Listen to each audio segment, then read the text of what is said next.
ladies and gentlemen. The story you are about to hear is true. The names have been changed to protect the innocent.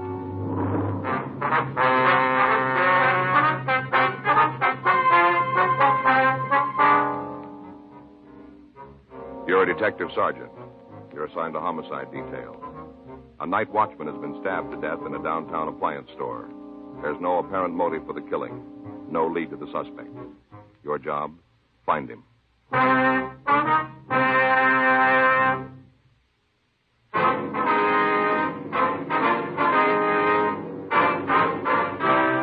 Dragnet, the documented drama of an actual crime.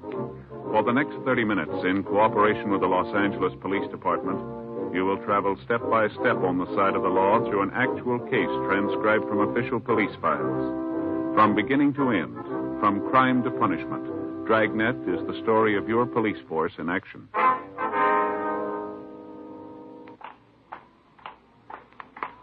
It was Monday, August 8th. It was warm in Los Angeles. We were working the day watch out of homicide detail. My partner's Frank Smith. The boss is Captain Lorman. My name's Frank. We were on the way out from the office, and it was 8:26 a.m. when we got to the corner of 7th and Ducommon Streets. Bentley Appliance Company. Sure, a big place. Yeah. There's somebody coming. Mm-hmm. Yeah, what do you want? Police officers. Oh, yeah, just a minute. Come on in. Thank you. Thanks a lot. I guess it'd be a good idea if I locked the door again, huh? If you'd like to, yes, sir. Good idea. There, now, it's all secure. My name's Ralph Bentley. I'm the one who put in the call. This is Frank Smith. My name's Friday. I do. How you do, sir? Where's the body? Oh, back here in the stockroom. Who found him, Mr. Bentley? Our building superintendent, Curtis Allman. Is he here now? Yeah, he's upstairs. All right. I suppose you'll want to talk to him. Yes, we will. I'll get it. Go ahead. Oh, thanks. Oh, over here. It's behind these packing cases. Uh-huh. Well, you can see there he was stabbed. Yeah. Oh, sure a mess, isn't it? Yeah. What's his name? Mr. Bentley? Hmm? The victim's name? Oh, Clyde Maddock. M-A-T-I-C-K? I-K, no C. What time was the body discovered? It must have been about 7:30. That's when Holman comes to work. Did he find her right away? I don't know. I haven't been able to get him to say much. When I came in, he was just standing here looking at the body. He was kind of numb, you know. Mm-hmm. What time did you get here? Must have been about 7:45. That's when I called you, wasn't it? Yes, sir, about that time. Yeah, that's when it was, 7:45. How long has this Maddock worked for you? Oh, 3 years. Almost 4. Has anything in here been disturbed? Not that I know of. I don't think Holman touched anything. I couldn't talk to him very much, but I'm pretty sure he knows enough to leave things alone. Well, I sure can't understand it. What's that? Well, take a look around. It doesn't look like there's a fight. Does it look like it to you? No. Well, that's it. What do you mean? Well, it stands to reason it was somebody he knew. Some stranger, there'd be signs. He wouldn't just let somebody come up and stab him in the back now, would he? Doesn't seem likely, does it? Well, in the 3 years he's been with us, I've never heard anyone say an unkind thing about Maddock. Not one. Man didn't have an enemy in the world. Well, that doesn't mean much. Hmm? One of his friends didn't like him then.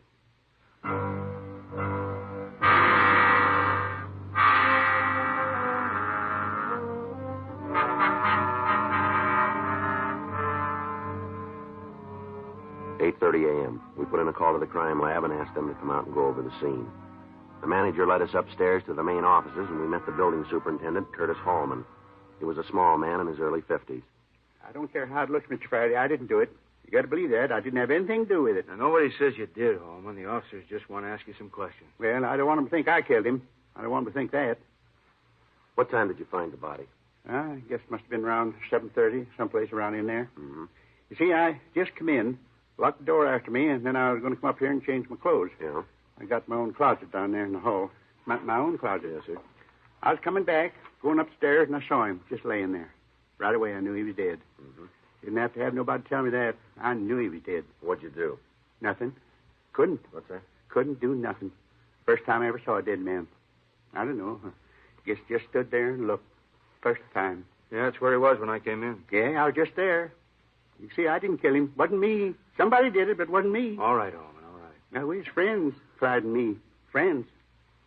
I guess I should have told you he doesn't mean any harm. You understand. Played cribbage once in a while in the morning. Me and Clyde played cribbage. Was there anybody else in the store when you got here, Holman? Huh? You talking to me? Yes, sir. Did you see anybody else in the place when you got here? No, just me and Clyde. Only he was dead. How'd you get in? Got a key. See, right here. My own key. How many keys are there, Mr. Bentley? Oh, it's 3 out. I got one. Holman has one. Maddox had the other one. Mm-hmm. Have you contacted his family? Hasn't got one. As far as we know, he hasn't got any people. You can give us his address, though, can't you? Oh, sure. No trouble at all. He lives upstairs. What? Part of the deal we worked out when he started. A little room on the 3rd floor. He gets that and the salary. Real nice way he fixed it up. All painted bookshelves, a lot of books. All over the place, books. Wonder if we could see it. Certainly. You like it. Real nice room. Nicer than mine. Wish I had it. We can go down this way. Want me to go up with you? Yes, sir, if you'd like to. Sure. I like Clyde's room. Be faster if we take the stairs. All right. Here we are. All right, go ahead. Thank you. I guess Clyde had about every book printed. Great one for reading. That so? Oh, yeah. All time had his face in the book. All time reading. Uh-huh. Smart. Knew all kinds of things. Just asked Clyde a question and he knew the answer. I was all time telling him he should go on the quiz shows. He'd have won them all. Knew the names of all the presidents, when they was elected, all about them. Is that right? It's right down this way. All right. I used to sit there and look through the books. Didn't make much sense to me, but Clyde sure liked them. All right, Holman. I'm sure the officers know what you mean. I'm just trying to tell them, that's all. Tell them about Clyde. Sure. Oh, this is it. Oh, it's locked. You have a key? No, I don't. I got one. Got it on the ring. You want me to open the door? If you would, yeah. Sure thing. Glad to help you. Yeah, find the right one now. Here, you drop this. Why do you have a key to the room? Clyde gave it to me. Said it was all right for me to have it in case I want to clean up. He let me do that, clean up. All right. Well, do you have the key? Yeah. Here it is. There you are. Hey. Sure looks like there was a party in here. Yeah. Certainly didn't have any idea things like this went on. Oh, just look at this room. Beer bottles all over the place, glasses, empty bottles. This place is filthy. I was going to clean it up, Mr. Bentley. Honest, I was. Right after I finished with the rest of the building, I was going to clean it up. 14 beer bottles, all of them empty. Boy, I don't see how a man could drink that much beer. Looks like he had some help. Huh? What do you got? Take a look at these glasses. Yeah.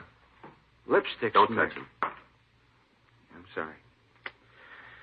Boy, that really does it. That's the capper. Sir? Well, when he took the job, I made it perfectly clear. No mistake about it, none at all. What do you mean?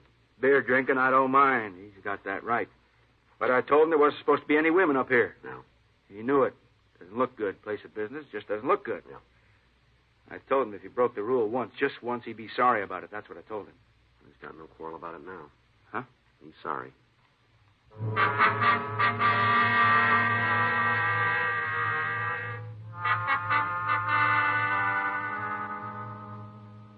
The crime lab arrived and started to go over the room. After photographs had been taken, the body was removed to the county morgue.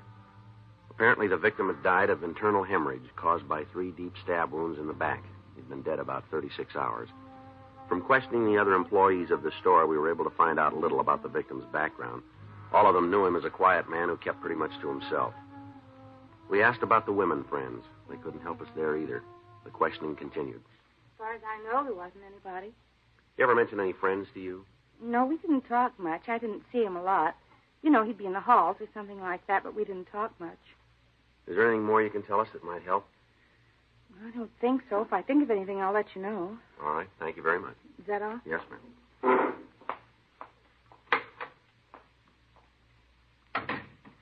Well, sure getting us nowhere. Yeah. Let's have the next one, huh? All right. You come in now, Miss Lass? Yes, It's Cora Lass, is that right? that's right. My name's Smith. This is Sergeant Friday. I do. Are you? Like to sit down? Thank you.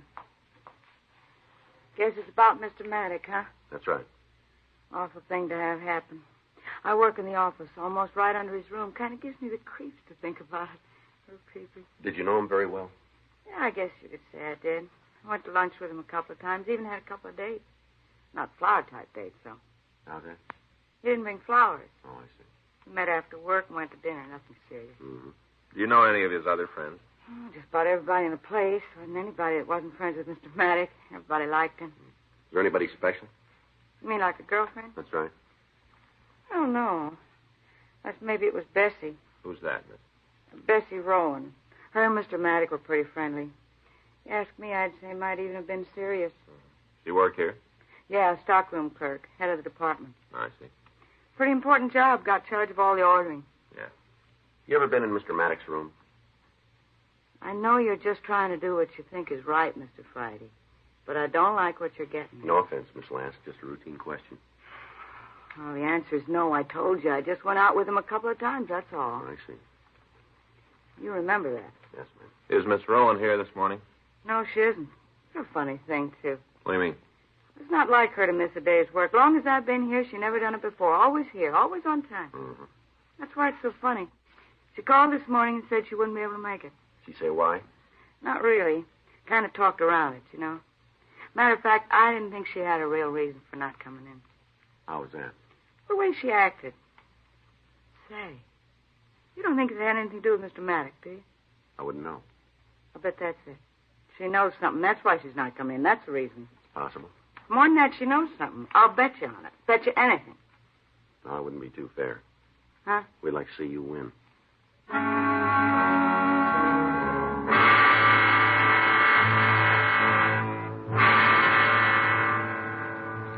We checked all of the employees of the store through R&I. Except for 2 drunk arrests for the janitor, Curtis Hallman, there was no record on any of them. We tried to contact Bessie Rowan at her home, but she wasn't there.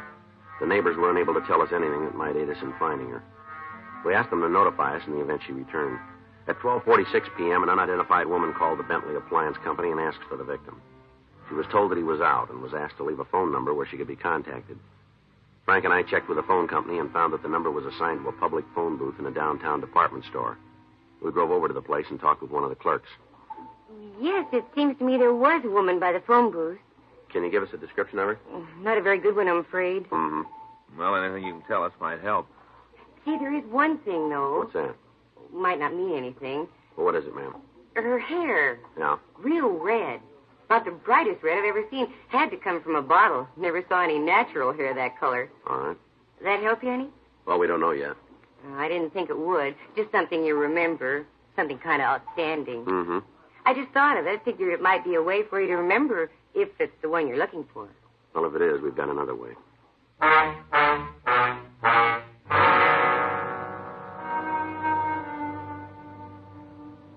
"4:35 p.m. Frank and I went back to the city hall and checked into the office. There was a note in the book for us to get in touch with Sergeant J. Allen at the crime lab. He just finished his preliminary examination of physical evidence and wanted to go over his findings with us. Back here, Joe. Frank. Yeah. Okay. Well, how'd you do? Not bad. Here, take a look. Yeah. These are the beer bottles we found in the room, 14 of them. They're clean. Able to lift 3 good prints from one of the glasses. Enough for identification? You come up with a finger. Not enough for classification, though. No. Anything else? I went over the room with a vacuum cleaner. Found this in the couch. Earring. Yeah. Imitation stone, mounting's gold filled. Nothing else on it. Mm-hmm. Any way of checking where it was bought, Jay? It'll be pretty hard. Costume jewelry, a lot of places make it. Even more than that sell it. Yeah. Found this handkerchief on the floor under the couch. No monogram. Any laundry marks? No. Went over it with ultraviolet. There's nothing there. Is that it? Well, lipstick marks on the glasses we lifted them. Might be able to use them in identification. Yeah. You come up with a motive yet? No. No, as near as we can tell, there wasn't anything stolen from the store. The victim had $36 in cash on him. Expensive watch, ring. None of it was touched. You got any more for us, Jay? Well, couldn't find the murder weapon. Wasn't in the room. We checked the rest of the place. Couldn't turn it. Any idea what it might have been, Jay? A sharp instrument, probably a pocket knife, 3-inch blade. Oh, one more thing. Not sure about it. Yeah. Here, I'll get it. Take a look. What do you got there? Hair. Found them on the victim's jacket. No way of telling how long they'd been there. Human? Yeah. Whoever they belong to shouldn't be too hard to spot. What do you mean? Bright red.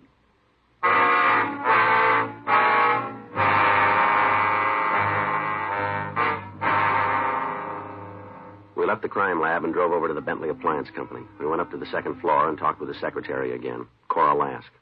Sure, I can give you a description of Bessie. No trouble at all. Have you heard from her today? Not since this morning. I told you about that, you know, how she wouldn't be in. Yeah. That's the only time. Now about the description. What color hair does she have? It's a blonde color. Dark or light? Kind of in between. I guess that's the reason she fixes it up. How do you mean? Touch-up. Usually a sort of strawberry blonde, I guess you call it. Uh-huh. Last time she did it, I guess it was a week ago, she had an accident. Well? With the dye. She did something wrong. Sure looked funny. How do you mean? But turned out wrong.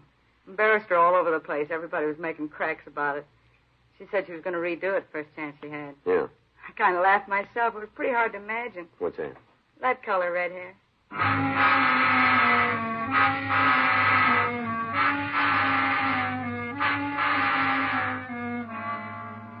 We returned to the office and filled out the reports. At 6:18 p.m., we got a call from one of the suspect's neighbors telling us that she'd returned home. We drove out to talk to her. Yeah? Bessie Rowan? That's right. Who are you? Police officer. I'd like to talk to you. Well, I haven't got anything to say to you. It's not going to do me much good, though, is it, huh? Is it? You're going to take me down to Pokey anyway, aren't you? Aren't you going to? Might be better if we talk to you inside. Oh, well, then. Come on in. Make no difference where we talk. Not a bit. You ain't going to believe me anyway. About what? That I didn't kill Clyde. You ain't going to believe me, are you? Why don't you tell us? All right, I will. What do you think of that, huh? What do you think of that? You alone here? No, I got 3 or 4 friends hiding in the closet. They usually don't come out this early, though. Wait until it gets dark. That's when they like it, when it's dark. Mm-hmm. Now, you want me to tell you now, huh? Do you? About what? About Clyde. How he's dead. You want me to? Why don't you try? No matter what I say, you're going to believe what you want to, so it'd probably be easier if I went along with you, wouldn't it, huh? Might be. Okay, then. I killed him.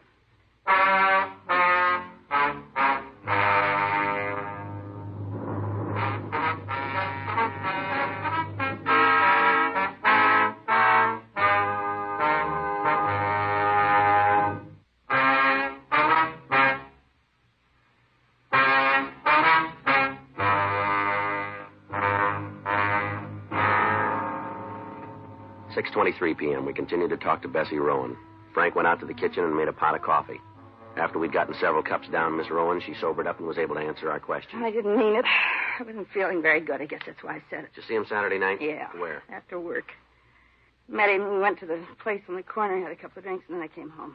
Ever been in his room? Went to meet at the company? Yeah.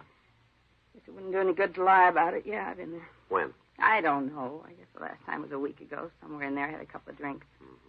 How'd you and Maddox get along? All right. We didn't set the world on fire. How'd you know he was dead? Heard it. Where? I'd rather not say, like somebody in trouble. You got a good-sized piece of that right now. Why don't you tell us? A friend of mine. I called this morning. That's how you found out? Yeah. I guess his friend wasn't supposed to say anything. As soon as she did, she told me not to say anything. What time did you see Maddox last? I guess it was about 7:30. Right after we came out of the bar, he walked me back to the parking lot, and I came home. Anybody vouch for that? No. You can prove it then, though. Maybe they changed the laws, huh? What do you mean by that? I always thought you had to prove I was guilty. They done away with that? No. Then start proving. Well, I'd get a coat and we'll go downtown. You gonna book me? We'll see. Gotta make a charge, don't you? If you want it that way. Never mind. I'll get a jacket. Where is it? Bedroom closet. You want to show me? You don't trust anybody, do you? Let's get the coat, lady.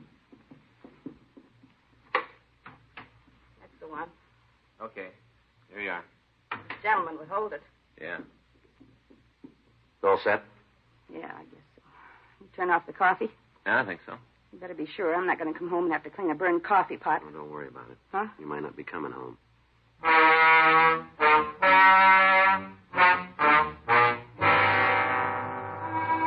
The woman was taken downtown to the city hall. Her fingerprints were taken, and we checked her name and description through R&I once more, but we failed to come up with a record for her. 8:15 p.m. While I talked to her in the squad room, Frank went down the hall. You're going to let me go home. As soon as you tell us the truth. I've told you everything I know. It's all you're going to get. Joe. Yeah. Here it is. What's that? The solution to the case? It might be. It's a report from latent prints. Yeah? Your fingerprints match with the ones we found on some glasses in his room. What does that mean? You were in his room. I've already admitted You that. told us you weren't there Saturday. So he's a sloppy housekeeper. Now, we talked to the janitor. He cleaned the room Saturday morning. The glasses weren't there then. How about it, Miss Rowan? Make it easier if you give us a statement. Come on. All right, I was there, but I didn't kill him, and that's the truth. Go ahead. After we left the bar, he asked me to come up and have a nightcap. I did. Yeah? We had some stuff to talk over. What? We wanted to get married. We talked about it before. There was something to hanging him up. I don't know what it was. I told him we couldn't go on like that anymore. It had to be either one way or the other. Either we'd get married or else we'd call the whole thing off. Yeah. He asked for a couple of days. Said he'd clean up whatever the trouble was by then. Yeah. I told him to go ahead. That's all. Had a couple of drinks, and then I left, and I came straight home. What time did you get there? About 10, maybe 10:30. Why'd you lie to us? I don't know. I was drunk. You saw that. Yeah. I got scared. Figured sure you'd think I did it. Did Maddox have any other girlfriends? I don't know. We didn't talk about it. Did he mention anybody else? Yeah, I guess. A couple of times he talked about some girl that was giving him trouble. Called him at work, on his back. Told me he was trying to get rid of her. Possible she might have been the reason you couldn't get married? Yeah, might be. You know anything about her? No, he didn't talk much about her. A couple of times he'd hacked because she'd called the store, made a big scene. Said she was usually gassed. She was a real lush, way he put it, drunk most of the time. Mm-hmm. Funny, though. She didn't go for hard booze. Huh? Just drank beer.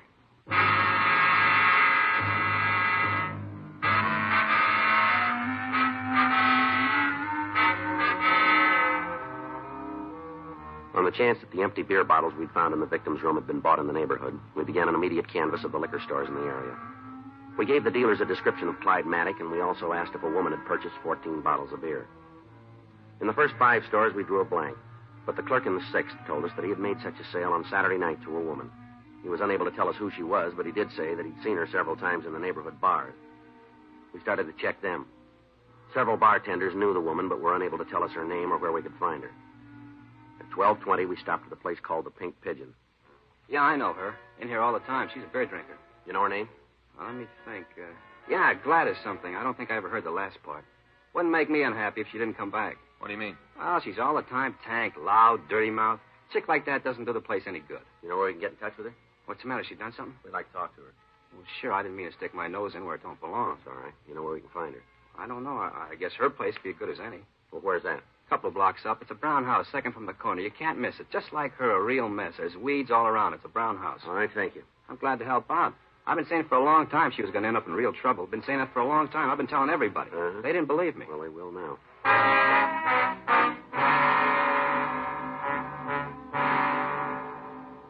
We left the bar and drove over to the house the bartender had described. There was a light on in the front room when we got there.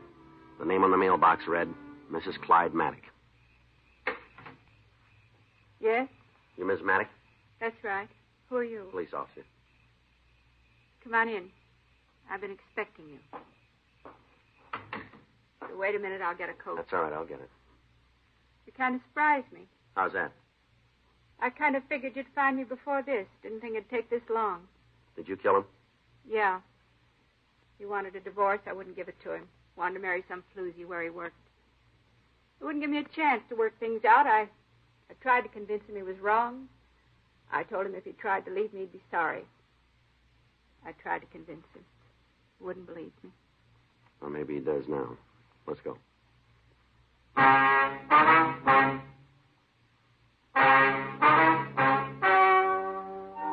The story you've just heard is true. The names were changed to protect the innocent. On December 16th, trial was held in Department 97, Superior Court of the State of California, in and for the County of Los Angeles. In a moment, the results of that trial.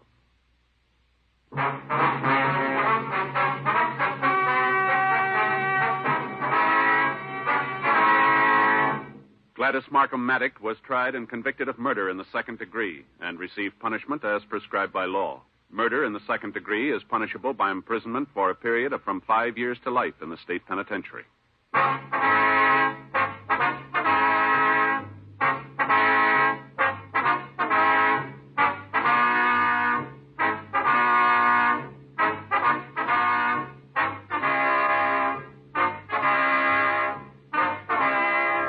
You have just heard Dragnet, a series of authentic cases from official files. Technical advice comes from the Office of Chief of Police W.H. Parker, Los Angeles Police Department.